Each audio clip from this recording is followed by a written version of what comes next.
Hello mga kakikoy ko, kumusta kayo dyan? Kami rito okay lang naman. Kahit na snowstorm, tuloy pa rin ang buhay.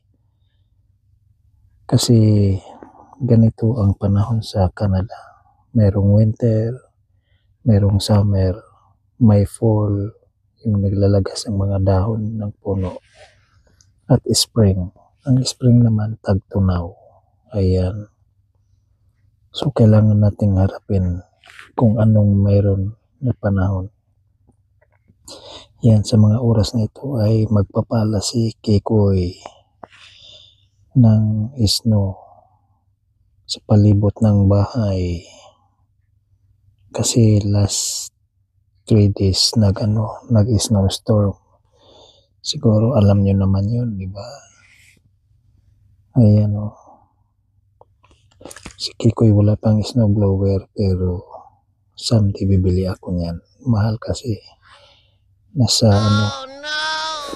mahigit 40 to 50 mil sa pera ng Pilipinas. Pero kaya pa naman. May nagpahiram sa akin dito. Sabi ko sa kanya, maraming salamat. Shout out sa iyo. Followers at subscriber ko siya sa YouTube at sa Facebook. Yan si Kikoy. Humihinga siya kasi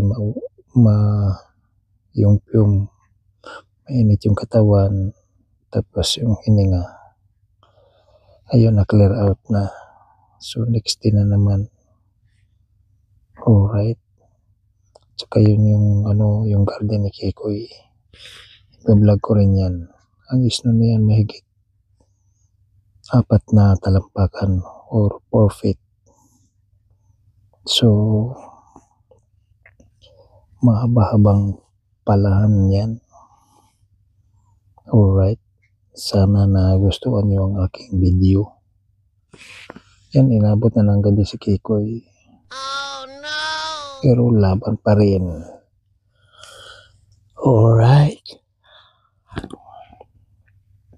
Ganun talaga ang buhay Canada. So ikaw, gusto mo pang pumunta rito?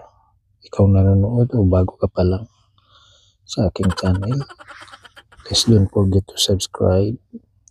Kikoy YouTube TV. Alright.